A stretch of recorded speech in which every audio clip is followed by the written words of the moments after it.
यही दीवानगी देखकर आप सब बैठ जाए, फिर अपने अपने कुर्सियों पर बैठ जाए।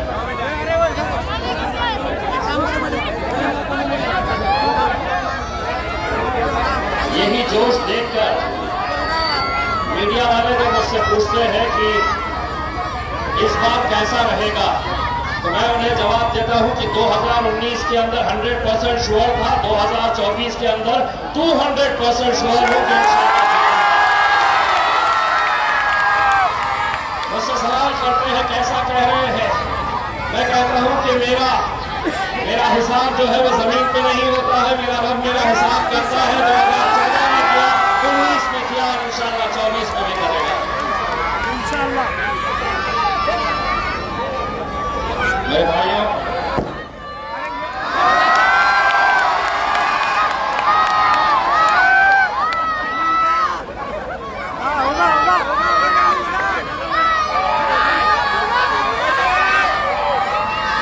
जो बच्चे हैं वो 4 जून के लिए रख लीजिएगा, बच्चे हैं 4 जून के लिए रख लीजिएगा। मेरे भाइयों,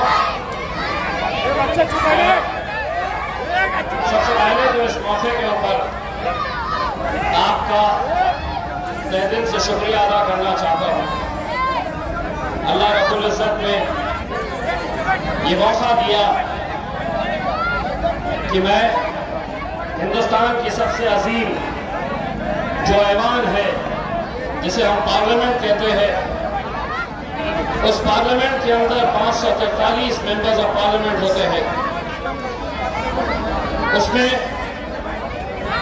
अगर कोई करोड़पति आदमी, चाहे वो अंबानी हो, अडानी हो, टाटा हो, बिरला हो, अगर वो कहे कि मैं हुकूमत को 100 करोड़, 200 करोड़, 500 करोड़, 1000 करोड़ दूंगा और मैं लोकसभा के अंदर आकर बैठना चाहूंगा, तो नहीं मुमकिन है। राज्यसभा में वो जा सकता है, लेकिन लोकसभा के अंदर वो नुमाइंदे चुनकर जाते हैं जिन्हें आवाम पसंद करती है, जिन्हें आवाम तय करती है कि आने वाले 5 साल मेरी क़यादत पार्लियामेंट के अंदर कौन करेगा। और अल्हम्दुलिल्लाह 2019 में आपने पूरे हिंदुस्तान को एक पैगाम दिया, एक ऐसा पैगाम कि जिस शहर के अंदर, ये बेटा बच्चों खामोश रहिए, नीचे बैठिए, मैं आपको 4 जून को मौका दूंगा बेटा, खूब लोग डांस करेंगे, आप भी डांस करेंगे, बैठिए। 40 साल पहले 2019 की बात कर रहा हूं मैं, 40 साल पहले इस शहर में आखिरी मुस्लिम मेंबर ऑफ पार्लियामेंट चुनकर गए थे गाजी सलीम साहब। ये जितने नौजवान हैं अपनी हयाती में इन्होंने देखे तक नहीं कि हमारा नुमाइंदा कैसा होता है, लेकिन अल्हम्दुलिल्लाह 40 साल के बाद आप लोगों के इत्तेहाद ने एक पैगाम दिया मुल्क भर में कि अगर हम मुत्तहिद हुए, अगर हम एक ताकत बनकर खड़े रहे, अगर हम इत्तेहाद का सबूत दें, तो हम क्या नहीं कर सकते। इकलौता एक मेंबर ऑफ पार्लियामेंट पूरे महाराष्ट्र से किसी पार्टी ने कोई टिकट ही नहीं दिया।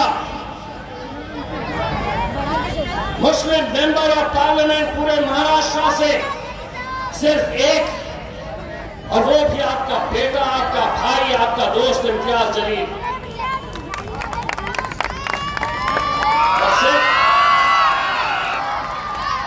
और सिर्फ महाराष्ट्र ही नहीं, मेरे नौजवानों साथियों, ये हमारे लिए शर्म की बात है, ये हमारे लिए शर्म की बात है, हमारी सियासत करने वाले लोगों के लिए शर्म की बात है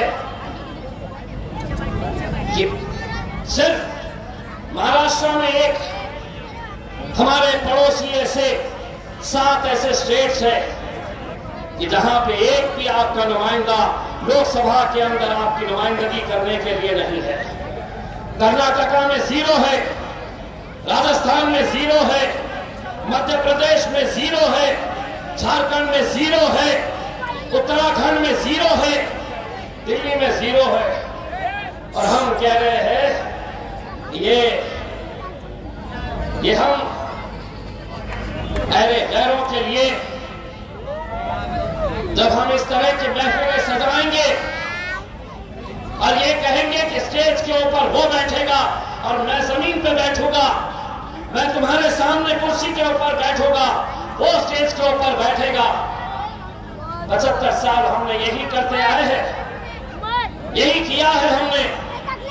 ये स्टेज के ऊपर कभी शरद पवार साहब, कभी अशोक चौहान, अब तो उद्धव ठाकरे भी, अजीत पवार, सभी यहां बैठेंगे। हम सामने कुर्सियां बिछाने का काम, शतरंजियां उठाने का काम हमने सियासत के अंदर करते आए हैं।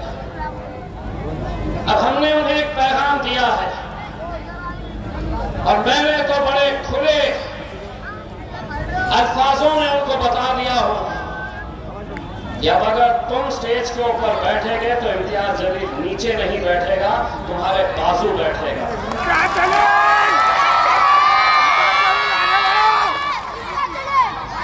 दोस्तों, ये अल्लाह रब्बुल इज्जत का करम है। मैं 12 साल पूना में एक टेलीविजन चैनल के लिए न्यूज रिपोर्टर की हैसियत से काम करता था। मुझे आज भी वो दिन याद है कि जब मुझे शरद पवार का इंटरव्यू लेना होता था, अजीत पवार का लेना होता था या अशोक चौहान का लेना होता था, तो वो लोग गेस्ट हाउस के अंदर बैठे, मैं बाहर माइक लेकर खड़ा, इंतजार कि नेताजी कब आएंगे, कब मैं उनका इंटरव्यू लूंगा। लेकिन अल्लाह ने, कहते हैं ना कि तुम अगर उससे मांगो तो वो क्या कुछ नहीं तुम्हें अता कर सकता है। एक वक्त वो आया जब पार्लियामेंट की कुर्सी के ऊपर ये बैठे थे तो इम्तियाज जलील उनके बाजू जाकर बैठा।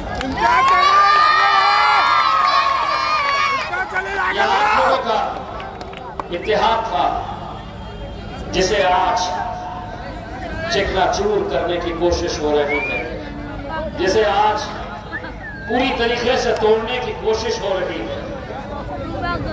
मैं ये इलेक्शन क्यों लड़ रहा हूं, क्या मकसद है मेरा? मैं चाहूं तो 1.5 घंटा भाषण कर सकता हूं, लेकिन एक बहुत खूबसूरत सी एक कविता, एक नज़्म मैंने पढ़ी थी जो मुझे ऐसा लगता है कि वो मेरे ऊपर पूरी तरीके से फिट होती है। उसका एक एक लफ्ज आप लोगों से जुड़ा हुआ है। 10 साल कैसे बीत गए, 10 साल आपकी नुमाइंदगी करते करते, आपकी क़यादत करते करते ये जिंदगी इतनी तेज रफ्तार से चली गई, पता भी नहीं चला। मैं आपको वो कविता के कुछ पंक्तियां सुनाना चाहता हूं जो मेरी ज़बानी आप तक एक पैगाम पहुंचा रही। जब नेता ज्यादा हो जाते हैं तो दिक्कत होती है, या तो नीचे आ जाए, ऐसे जगह पे खड़े हैं वहां पर लोगों को सुनने दें।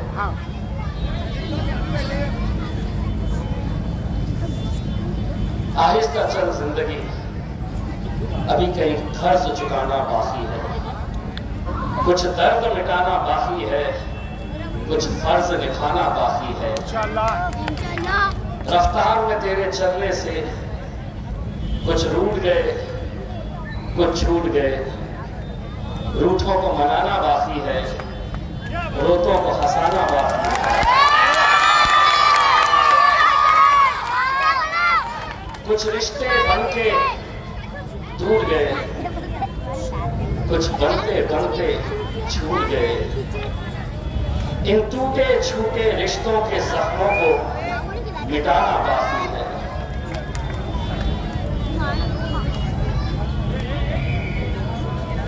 अभी कुछ और इम्तिहान बाकी है, कुछ काम भी और जरूरी है। जिंदगी की उलझी पहली को पूरा सुलझाना बाकी है। मरना सबको है दोस्तों, जब सांसों का थम जाना है तो क्या खोना क्या पाना है। पर मन के जिद्दी बच्चे को ये बात बताना जरूरी है, आहिस्ता चल जिंदगी, अभी कई कर्ज चुकाना बाकी है। कुछ कर्ज मिटाना बाकी है, कुछ कर्ज निभाना बाकी है।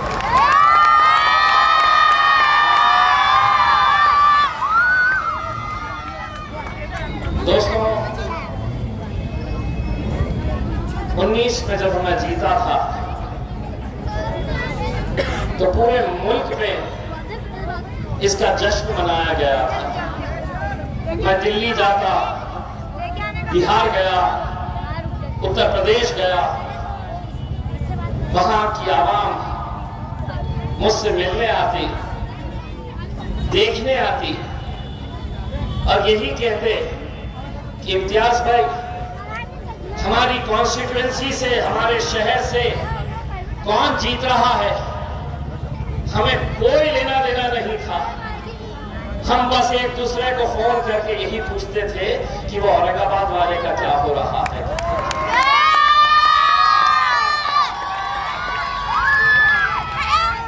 दोस्तों, रमजान के इस मुबारक महीने में मोतीवाला की मस्जिद में, मेरी बाग में एक मौलाना आते हैं, बुजुर्ग शख्स, बहुत अच्छी दुआ पढ़ते हैं। मैं जाता हूं उनकी दुआ लेने के लिए। इस बार भी जब गया, उन्होंने मुझे खूब दुआओं से नवाजा। मैं जब बाहर निकल कर आ रहा था मस्जिद के बाहर, तो बहुत सारे नौजवान लड़कों ने घेर रखा था। मेरी नजर एक बहुत ही बुजुर्ग शख्स के ऊपर गई। मैं समझता हूं कि वो 90 साल के ऊपर के हजरत हो गए। मुझे ऐसा लगा कि वो बुजुर्ग मेरे करीब आना चाह रहे थे, लेकिन आ नहीं पा रहे क्योंकि मैं नौजवान लड़कों से घिरा हुआ था। मैंने उन लड़कों को हटाया, उस बुजुर्ग शख्स के पास गया, उन्हें सलाम किया।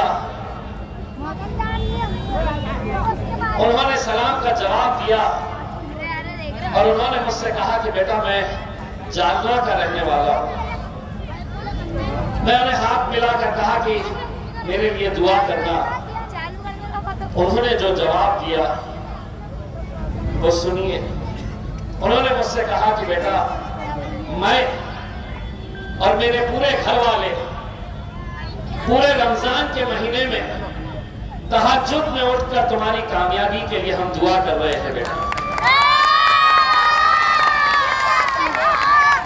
जालना का रहने वाला शख्स, जालना के रहने वाले वो बुजुर्ग, क्या लेना देना, ना वो वोट डाल सकते हैं, ना मेरी कॉन्स्टिट्यूएंसी का हिस्सा है, लेकिन वो बुजुर्ग शख्स, क्या वजह है कि वो तहज्जुद में उठकर एक मेंबर ऑफ पार्लियामेंट उसके लिए पूरा घर अगर दुआएं मांग रहा है तो वो कैसा मुसलमान होगा। और यहाँ के कुछ कैसे मुसलमान हैं जो आपसे कह रहे हैं इम्तियाज जलील को इस बार वोट देने का मतलब नरेंद्र मोदी को ताकत देने के बराबर है। मोदी को हमें कमजोर करना है तो यहाँ पर इस बार चंद्रकांत खैरे को यहाँ पर वोट देना। आपके महल्ले में भी आए होंगे, होटलों में बैठे होंगे, आपको समझाने की कोशिश कर रहे होंगे। अरे 543 सीटें हैं लोकसभा की, सारी तकलीफ तुम्हें महाराष्ट्र के इकलौता एक मुसलमान एमपी से क्यों है, यह सवाल मैं तुमसे करना चाहता हूं। जीत जाओ, पूरे के पूरे 47 तुम महाराष्ट्र के जीत के बताओ। और अगर लोकसभा के अंदर तुम पहुंच भी गए 47 के 47, मैं तुमको दावे के साथ कहता हूं कि कल को अगर यूसीसी का कानून आया, सीएनआरसी का कानून आया, ट्रिपल तलाक के कानून के टाइम पे आपने देखा कि कैसे गूंगे, मुक्के और बहरे बनकर बैठे थे। अब भी अगर आपके खिलाफ कोई कानून आएगा तो एक एमपी किसी भी पार्टी का हो, एक एमपी में ऐसी हिम्मत नहीं कि वहां पर खड़े रहकर हुकूमत की मुखालिफत करे। अगर वहां पर कोई चट्टान की तरह खड़े रहता है, कोई मोदी की आंखों में आंखें डालकर सवाल करता है, तो वो मेरा खायद बैरिस्टर असदुद्दीन अवैसी है और इम्तियाज जलील है।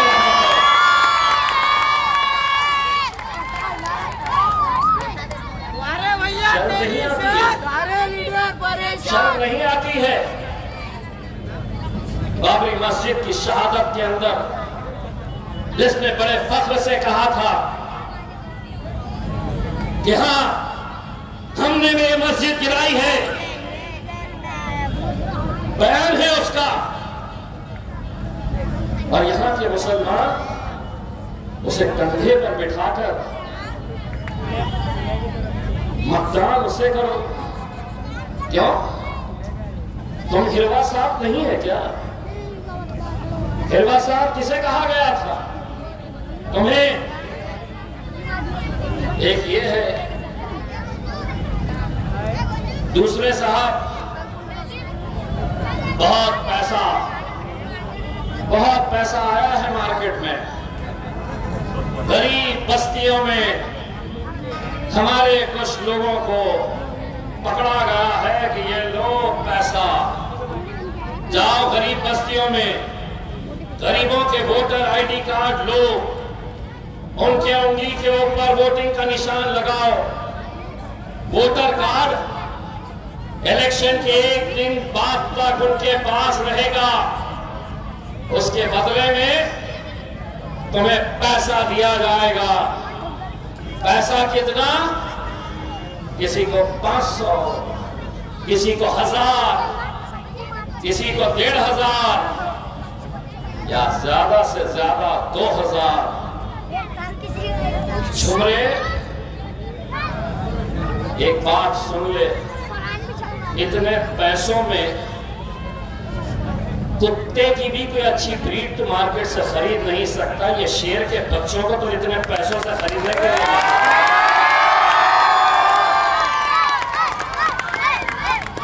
और जो दल्ले ये काम कर रहे हैं चंद पैसों की खातिर, वो अपनी जेब तो भर लेंगे लेकिन इस कौम का सौदा कर रहे हैं।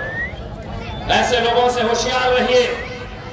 मैं आपको बताता हूं, इस इलाके के अंदर भी, इस इलाके की बात कर रहा हूं, 13 तारीख के दिन आपको खुद महसूस होगा कि किसने लाया है वो हराम का पैसा, जो यहां पर ये कोशिश करने वाला है कि इसके वोट बढ़ जाए, इनके वोट बढ़ जाए, या ऐसी कोशिश कि यहां का माहौल गड़बड़ा जाए ताकि हमारी माएं और बहनें वोट डालने के लिए बाहर ना निकले, वोटिंग परसेंटेज कम कराया जाए। आपको नजर रखनी है। इंशाअल्लाह 44 साल हो गए हैं। मैं ये नहीं कहता हूं ये जीत इम्तियाज जलील की है या होगी। अगर इस बार हम हारे तो शायद न जाने कितनी नस्ल ये इंतजार में रहेगी कि मेरा खायद, मेरी क़यादत कब खड़े हम करेंगे, कब हम खड़े करेंगे। इतना तो आप समझ लीजिएगा कि इम्तियाज जलील को इसका क्रेडिट दीजिएगा भाई। रमजान ईद के मौके के ऊपर एक जनाब ईदगाह तक पहुंच गए। देखे ना, ईदगाह तक पहुंच गए मुबारकबाद देने के लिए। 30 साल तक तुम्हें ख्याल नहीं आया कि इस जिले के अंदर ये आवाम भी, कौम भी रहती है, उन्हें साल में एक मर्तबा कम से कम रमजान ईद मुबारक बोल दो। और अगर तुम ये करते तो शायद हमें ये जगह ही नहीं मिलती, लोग तुम्हारे साथ रहते। लेकिन 30 साल लग गए तुम्हें सिर्फ ईद मुबारक कहने में। नमाज खत्म हुई, जो ईदगाह आते होंगे छावनी में, मेरे बाजू एक पुलिस ऑफिसर थे, उन्होंने मुझे बताया कि साहब देखेगा स्टेज पे और कौन है। तो मैं नजर डाला तो खैरू जी खड़े थे, उनके पीछे उनके 2-3 पंटरा खड़े थे, बार बार बोल रहे थे साहब पब्लिक इनकी ना तो उनको सलाम करना। अब 30 साल के बाद आया तो उसको समझ में नहीं आ रहा था कहाँ शुरू करना कहाँ खत्म करना। सलाम अलैकुम, सलाम अलैकुम, सलाम सलाम सलाम सलाम सलाम। और अब बात वहीं पे खत्म नहीं हुई। मैंने उनका मोबाइल पे बयान देखा तो बोला बाप रे तो मौलाना के जैसा बोल रहे हैं। क्या बयान है? मुसलमानों 5 वक्त की नमाज पढ़ो, नमाज पढ़ना चाहिए। और यहीं पे नहीं रुके साहब, फिर नमाज पढ़ के जब बाहर निकलते हैं लोग खड़े रहते हैं तो हमें क्या करना? ऐसा फूकना बहुत अच्छे। अब इतना ही अगर हो गया है तो ला इलाहा इल्लल्लाह मुहम्मद रसूलुल्लाह, और बाकी का जो करना है तो फिर आपको मालूम है हमारा करने के लिए क्या क्या करना पड़ता है। 4 जून के बाद तो बेटा हम भी खैंची लेके घूमे। अब हो रहे तो पूरे हो, आधे अधूरे रखो, ये इनका हाल। अब इन सबसे अलग एक प्राणी है।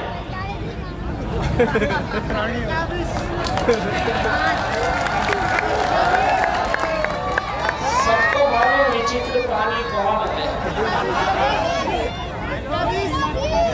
मतलब वो खैरे का क्या हाल है?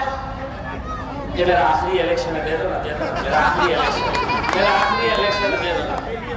अरे क्या फकीरी लगी हुई है, क्या भीख मांगने का वो लगा हुआ है? मतलब वोटा मांग रहे और ये साहब आके जहां खड़े रहे अपना झोला उठा रहे, ये दे दो दे दो दे दो दे दो। अरे मेरे भाई ये इलेक्शन है, इलेक्शन में ईवीएम में जितने वोट पड़ते उतने ही रहते हैं, बढ़ते नहीं है। मतलब तुम समझेंगे कि 4 टिकट ला लिया हम अफसरा से, 20 का 40, 30 रुपये वाले 60 में, और बाहर आके 30 का 60, 30 का 60, 30 का 60। ऐसा समझेंगे ईवीएम में 25 वोट पड़े हैं तो बाहर आके बोलेंगे 25 का 50, 25 का 50, 25। नहीं होता मेरे भाई, नहीं होता। जितना है उतना। और अगर इतने ही है मेंबर ऑफ पार्लियामेंट बनने का तो कोई एक जना अगर उनका चाहने वाला के कोने में से सुन रहा होगा तो यहाँ पे एक जैसे छोटे से बच्चे की स्लेट लेके आओ और चौक लेके आओ, तुम्हारे सामने उसको लिखने के लगाओ कि अंग्रेजी में मेंबर ऑफ पार्लियामेंट।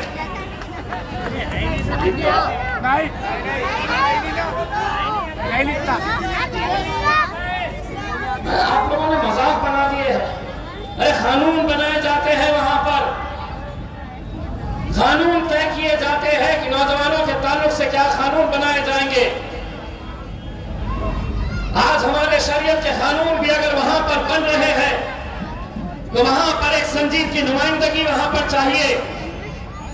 कोई नचनियों का कोठा नहीं है वो कि तुम समझ रहे होगे कि इतने सारे वहां पर बैठते हैं तो पत्तों की गड्डियां लेकर जाएंगे और शाम में खेलते बैठेंगे, ऐसा नहीं होगा।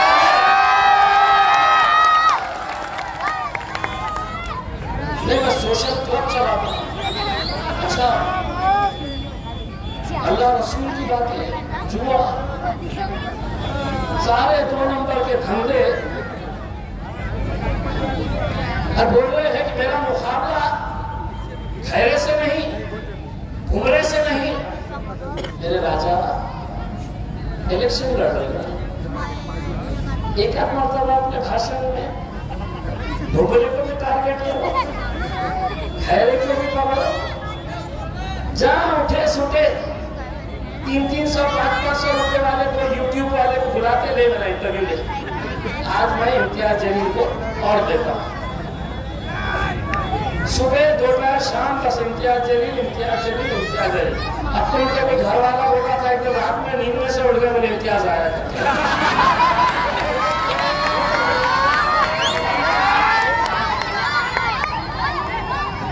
दोस्तों, मैं कुछ बातें इसलिए आपको बताना जरूरी समझता हूं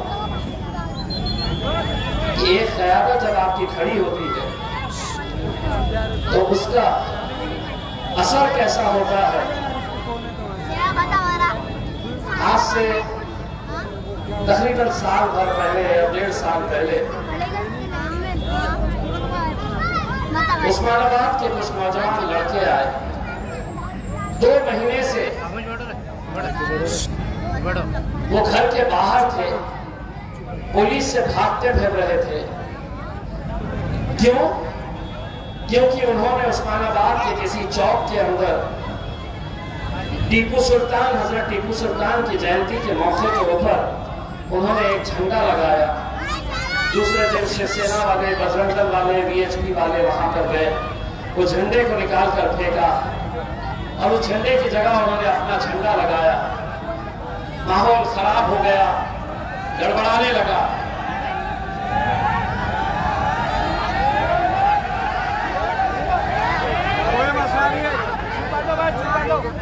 भाई साहब, मैं आपको गारंटी देने वाला हूं, 13 तारीख को बुझने वाली है मशाल पूरी तरीके से। आ जाओ मशाल और फोटो ले लो कि इतने वोट भी हमारे पास काफी है।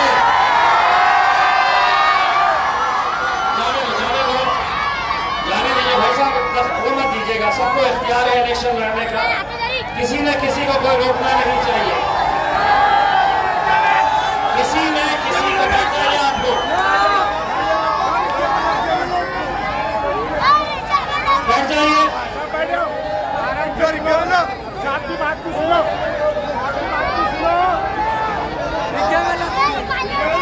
चाहिए कोई गैर नहीं है, हमारा ही कोई दल्ला है जो लेके घूम रहा है।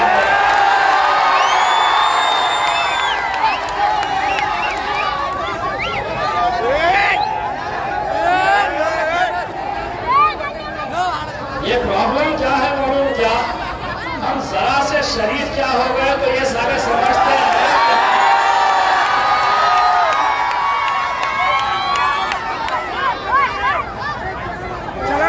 यही क्या है साहब, यही क्या, चिंता मत करिएगा। मैंने आपको बताया है, इसी इलाके के अंदर लोगों ने पैसा लेकर आए हैं।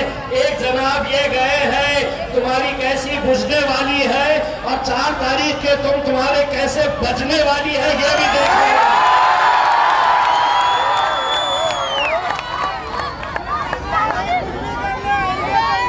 भाइयों, देखिए, इलेक्शन लड़ने का इख्तियार सबको है, लेकिन सवाल ये पैदा होता है, अगर इस माइकल लाल के अंदर इतनी हिम्मत है कि वो चंद्रकांत खैरे को कट गेट के अंदर लेकर आया, तो ये खान का भड़वा है, दलाल है ये।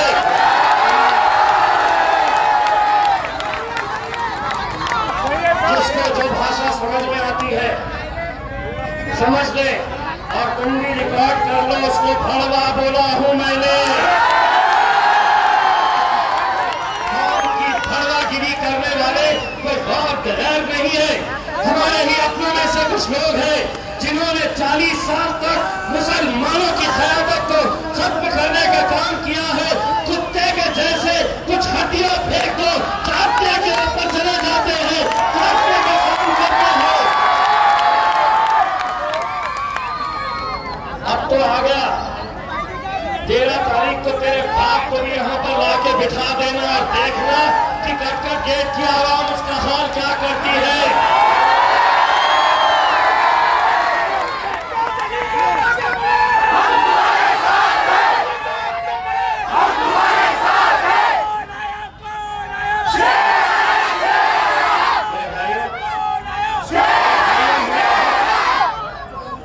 एक बात हम सबको ये समझना चाहिए, इम्तियाज जलील अगर आज नतीजे अगर हमारे हक में नहीं आते हैं, ऐसा आप नीचे बैठ जाइए, नीचे बैठ के वोट नीचे करें, तो ये किसकी हार, क्या वजह है कि आज हमारे अपने शहर में जिसने मुल्क में इतने बड़े इत्तेहाद का पैगाम दिया है, कौन वो लोग हैं, उन्हें पहचानने की जरूरत है, बहुत दूर जाने की जरूरत नहीं है। मैं पहले भी आपको कहा था, ऐसे ही कुछ लोग हैं, अगर पैसे से इतनी ही मोहब्बत है तो इम्तियाज जलील भी भरी सड़क के ऊपर तेरी झोली में मैं पैसे डालने का काम करूंगा, लेकिन खान का सौदा मत करो, खान का सौदा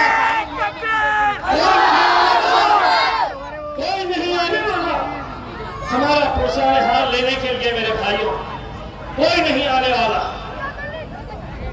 ये तो अल्लाह ने ये मौका दिया कि हम अपनी नुमाइंदगी वहां तक पहुंचा चुके हैं।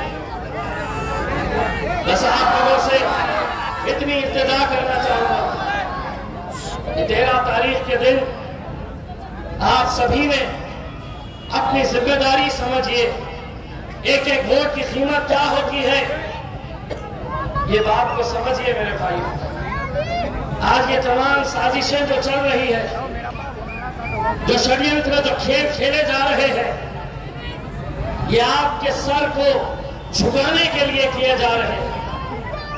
आपको वो मंजर याद होगा 2019 का रमजान का वो मुबारक महीना, चिकलठाने के काउंटिंग सेंटर के ऊपर वहां पर वोटों की गिनती हो रही, सहरी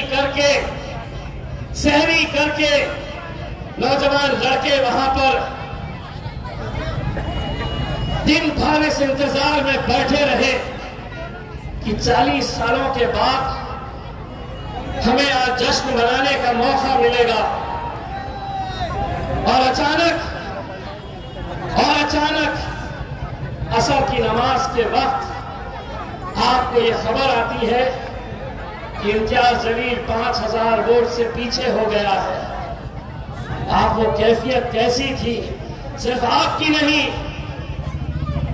हिंदुस्तान के मुसलमानों के साथ उस वक्त जो उमरा पे गए हुए लोग थे, उन्होंने मुझसे बताया कि जब हम नमाज पढ़ रहे थे, अचानक ये खबर आई कि इम्तियाज जलील पीछे चल रहा है। मेरे भाइयों, उन्होंने कहा कि हमने वो मंजर देखे जब हिंदुस्तानी हमारे भाई, हमारी माएँ और बहनें हरम शरीफ की तरफ दौड़ रही थी। कईयों ने मुझसे कहा था कि हमने हरम शरीफ के, हमने काबा का किला पकड़ कर गिरा के आपकी कामयाबी के लिए हमने दुआ किए थे।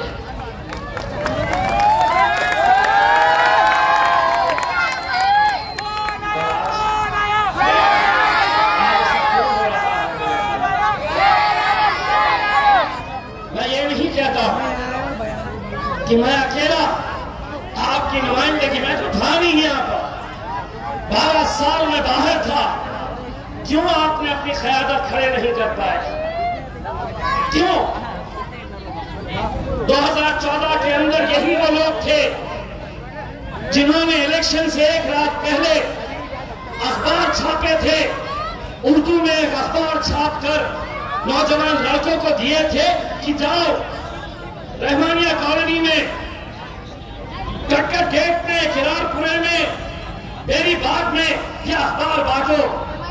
मैं सलाम करता हूं मेरे नौजवानों को। वो बंडल लेके तो गए थे बांटने के लिए, किसी ने नाले में फेंका था तो किसी ने उस बंडल को आग लगाकर मुझे फोटो भेजी थी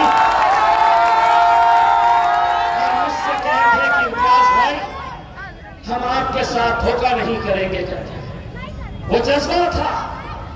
2019 के अंदर यही चंडाल चौकड़ी घरों में, अस्पतालों में मीटिंग लगा रहे हैं, अभी भी चल रही होगी। ये फोटो जाएगी तो यकीनन रेट बढ़ने वाला है और पैसा छोड़ना पड़ेगा। यही लोग थे। नहीं आ सकती सीट, आने का सवाल ही नहीं पैदा होता है। कौन देता वोट, कैसे आते? मेंबर ऑफ पार्लियामेंट बनना इतना आसान है क्या? आपको हिसाब किताब बताते, वो हिसाब जमीन पर करते थे। अल्हम्दुलिल्लाह मेरा हिसाब मेरा रब करता है, मेरा अल्लाह करता है।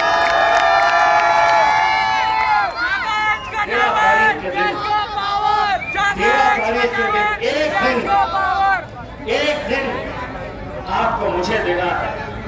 नौजवानों, हिंदुस्तान की तारीख के अंदर मैं आपको ये गवाही देता हूँ कि ऐसा जश्न पूरे हिंदुस्तान में नहीं मनाया गया होगा जो जश्न इंशाअल्लाह औरंगाबाद देखेगा।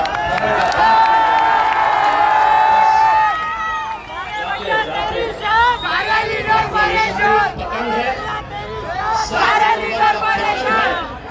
सुबह नींद में फजर से उठने के बाद सबसे पहले अपनी माँ और बहनों का वोट डलवाइए और उसके बाद अपने घर वालों का, उसके बाद अपने घर वालों का। और इंशाअल्लाह मैं आपको यकीन दिलाता हूँ कि जो फख्र के साथ मैं मीडिया वालों को कहता हूँ मैं 200 टक्के आज देखने के बाद मैं कहूँगा कि मैं झूठ बोल रहा था कि 200 टक्के मैं जीतने वाला हूँ।